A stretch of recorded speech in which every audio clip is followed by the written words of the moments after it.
안녕하세요. 꿀잠입니다. 네, 지금 아마 여러분은 해외 거래소 OKX, 바이비트, 비트겟, 바이낸스 등의 해외 거래소를 쓰기로 마음을 먹으시고 이미 사용하기로 결정하신 해외 거래소에 USDT를 입금했다라는 가정하에서 시작을 한번 해보도록 하겠습니다. 만약에 USDT를 입금을 안 하셨다면은 전 영상을 보고 따라와 주시길 바랍니다. 네, OKX에 여러분이 USDT를 입금했다라는 가정에서 한번 지갑을 볼게요. 상단 Asset으로 가면 My Asset이라고 있죠. OKX의 경우에는 오버뷰, 펀딩, 트레이딩 이렇게 세 가지의 항목으로 나눠져 있을 거예요. 이 부분의 경우에는 거래소마다 조금 다릅니다. 바이낸스의 경우를 한번 볼까요? 네, 바이낸스의 경우에는 에셋 안으로 가면은 스팟, 마진, 퓨처 이렇게 별도로 나눠져 있습니다. 바이비트의 경우도 한번 살펴볼까요? 바이비트의 경우에는 펀딩, 유니파이드 트레이딩 이렇게 나눠져 있네요. 이게 거래소마다 전부 다르기 때문에 헷갈리실 수 있는데 이 부분 같은 경우에는 원리를 이해하시면 간단합니다. 아까 전에 바이낸스에서 봤듯이 스팟, 마진, 퓨처 이렇게 돼 있는 부분들이 이러한 상품들은 OKX, 바이비트, 비트겟 할 것 없이 모든 거래소에 다 있어요.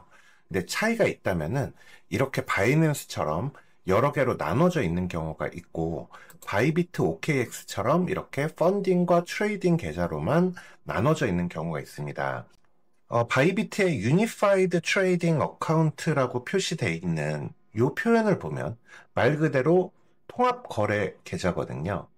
네, 맞습니다. 유니파이드 트레이딩 어카운트에 돈을 넣어놓고 아까 바이낸스에서 보셨던 스팟도 거래를 할 수 있고 마진도 거래할 수 있고 퓨처도 거래할 수 있고 옵션도 거래할 수 있는 형태입니다. 장단점이 있는 것 같아요. 우선 이렇게 통합 계좌를 운영하는 방식으로 돼 있는 경우에는 자본 효율이 높아지죠.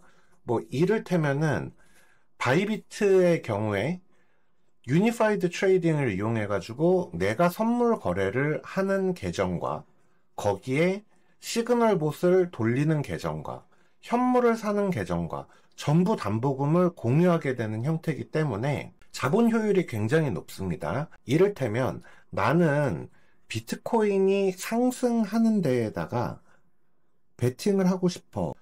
적어도 현물의 100%로 비트코인을 나는 구매를 해놓고 싶어. 하지만 그와 동시에 자동 매매도 하고 싶어, 선물도 하고 싶어 이랬을 때 이런 통합 계좌 같은 경우에는 그게 가능하게 됩니다. 이를테면은 바이비트 현물에서 비트코인을 내가 가진 돈의 100%를 구매를 한 다음에 원래대로면은 돈이 없잖아요. 내가 가진 돈의 100%를 현물을 구매했기 때문에 다른 거래를 못하는 게 정상인데 이렇게 통합 계좌를 운영할 경우에는 나는 이미 비트코인을 구매를 한 게 있기 때문에 그거 자체를 자산으로 인정을 해주는 거죠. 그래서 그 자산을 담보로 다른 거래도 할 수 있다라는 장점이 있을 것 같아요.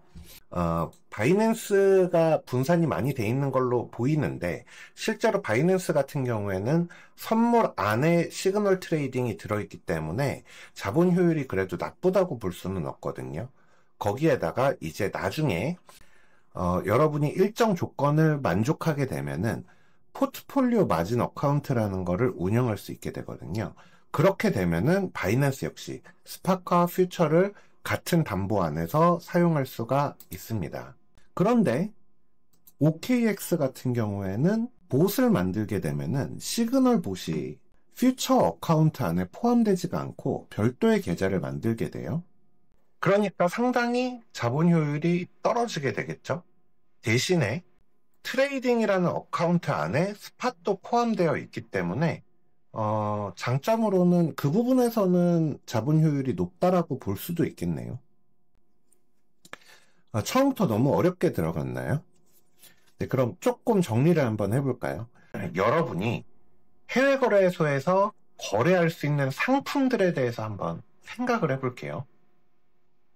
우선 첫 번째로는 트레이드를 눌러보면 스팟이라고 나오죠.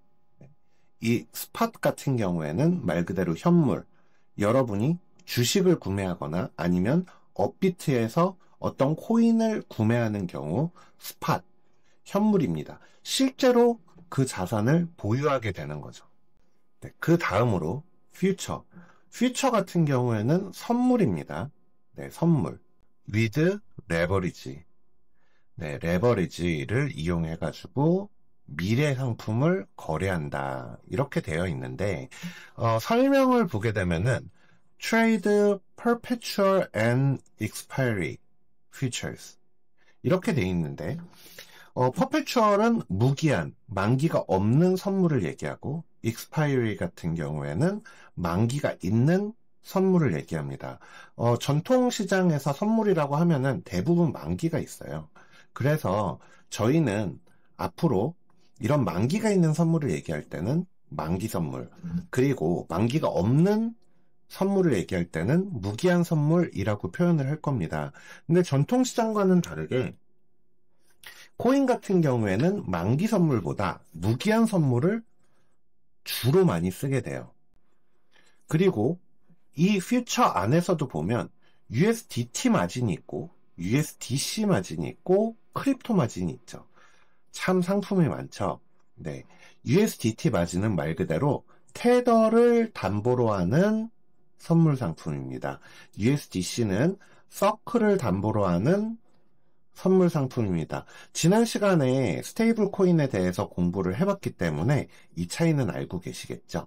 그리고 크립토 마진, 이거는 자기 자신을 담보로 하는 선물 상품입니다. 여기에 보면은 날짜가 적혀 있죠. 이 부분 같은 경우가 이제 만기가 있는 선물을 얘기하는 겁니다. 자기 자신을 담보로 한다라는 게 조금 헷갈리실 수도 있어요. 이 부분에 대해서는 제가 나중에 크립토 마진 상품에 대해서는 나중에 다시 한번 다뤄보도록 하겠습니다. 쉽게 간단하게만 짚고 넘어가자면은 크립토 마진 예를 들어서 BTC USD다. 그러면은 롱을 칠 경우에는 비트코인을 담보로 비트코인을 구매한다. 이런 개념이에요. 그러니까 내가 가지고 있는 담보로 같은 상품을 구매한다. 뭐를 예를 들면 좀 비슷하냐면은 아파트 갭 투자 있잖아요. 갭 투자랑 좀 비슷한 것 같아요. 내가 아파트를 사가지고 그 아파트를 담보로 대출을 받아서 아파트를 또 사게 되는 거예요. 물론 그 두 개의 아파트는 가치가 다르겠지만 대부분 비슷하죠. 네, 그렇게 해가지고 만약에 아파트 값이 폭락을 한다. 그렇게 되면은 손실은 2배가 되겠죠. 대신 상승을 한다? 그러면 수익도 2배가 되겠죠. 네, 이런 게 바로 크립토 마진 상품입니다. 그에 반해서 테더 마진, 서클 마진 같은 경우엔 담보금을 스테이블 코인으로 하기 때문에 상대적으로 변동성이 좀 덜하겠죠. 네, 그 다음으로는 옵션이 있는데요. 옵션의 경우에는 쳐다도 보지 말자. 네, 저는 그렇게 배웠습니다. 네, 누군가는 그래도 옵션이 어떻게 되는 건지는 알아야 된다라고 얘기를 하는데 저는 쳐다도 보지 말자라고 배웠고요. 단순히 논리만 설명을 드리자면 퓨처 같은 경우에는 위아래를 맞춰야 되는 방향에 관한 매매가 되겠고 옵션은 그 방향의 시간 가치까지 더해서 거래를 하는 그러한 파생 상품이라고 생각하시면 될 것 같습니다. 네, 그렇게 해가지고 기본적으로는 스팟, 퓨처, 옵션 그리고 마진이라고 돼 있는 부분은 사실 스팟에서 파생되어 있는 스팟에서 거래할 수 있는 상품인데요. 그 부분 같은 경우에는 스팟, 현물을 거래를 하되 내가 현물을 빌려가지고 레버리지를 사용할 수 있는 상품을 얘기합니다. 퓨처 같은 경우에도 양방향 매매가 가능한데요. 스팟은 조금 원리가 다릅니다. 전통적인 의미의 공매도는 내가 숏 포지션을 잡고 싶은 자산을 내가 미리 빌려서 팔아버리고 나중에 일정 시점에 그거를 가품으로 인해 가지고 그 차익을 노리는 것을 전통적인 의미에서 공매도를 얘기를 하는데요. 그게 바로 스팟 마진에서 숏 포지션이 작동하는 형태입니다. 네. 다시 정리를 해볼까요?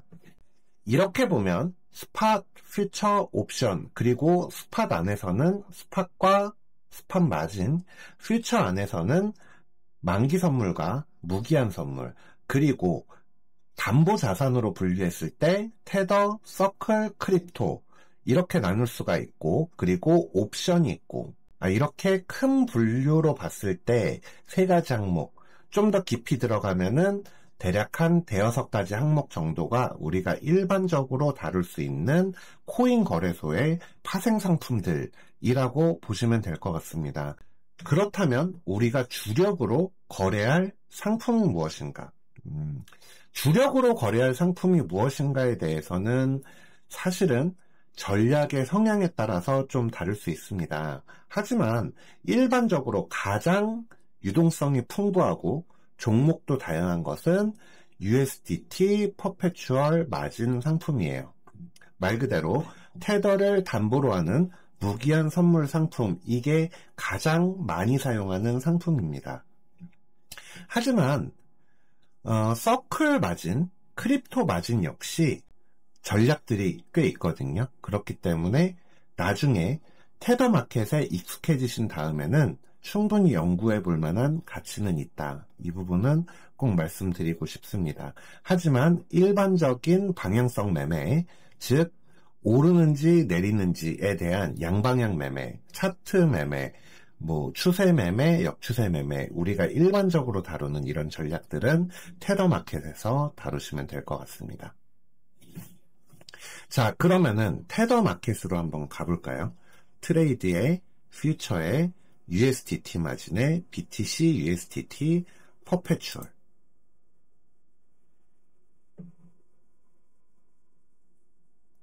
네, 이쪽으로 오게 되면은 거래창이 드디어 열렸죠. 그리고 여러분이 돈을 옮겨놨다면은 이곳에 거래 가능한 금액이 표시될 겁니다. 네, 이 다음 시간부터는 실제로 거래를 하는 방법에 대해서 좀 다뤄보도록 하겠습니다. 그리고 여러분이 느끼실지 모르겠지만 제가 초등학교 과정이라고 해가지고 얘기를 하고는 있지만 그 중간중간에 중급자 이상 분들한테도 도움이 될 만한 얘기들을 중간중간 많이 껴서 하고 있거든요. 그렇기 때문에 초보자분들은 당연히 처음부터 따라오면서 배워보시는 게 도움이 되는 건 너무 당연할 것 같고요. 네, 중급자 이상 분들도 한번 복습한다라는 의미에서 잘 따라와 주시면 좋을 것 같습니다. 그리고 댓글과 좋아요, 구독 네, 좀 부탁드리고요. 저희 채널 같은 경우에는 재밌는 게, 이게 일반 유저분들한테 유튜브에서 노출이 잘 안 되는지, 구독자분들이 너무 열심히 봐주시긴 합니다. 그래가지고, 분석을 보면은 구독자 시청률이 95% 막 이런 식으로 많이 떠요. 그러니까 구독자분들은 다들 열심히 봐주시는데, 일반 유저들, 구독 안 하신 분들한테는 노출이 잘 안 되나 봐요. 예, 그래서 아마 지금 보고 계신 분들도 대부분 구독자분들이실 텐데, 네, 당연히 구독, 좋아요는 해주실 테니까 그 외에 영상을 보면서 궁금하신 거나 트레이딩 관련해서 네, 좀 자세히 배우면서 질문도 하고 이러면서 가고 싶다 싶으신 분들은 아래 링크로 단톡방도 꼭 들어오셔가지고 네, 얘기도 나누셨으면 좋겠습니다. 여러분 꿀잠 자요.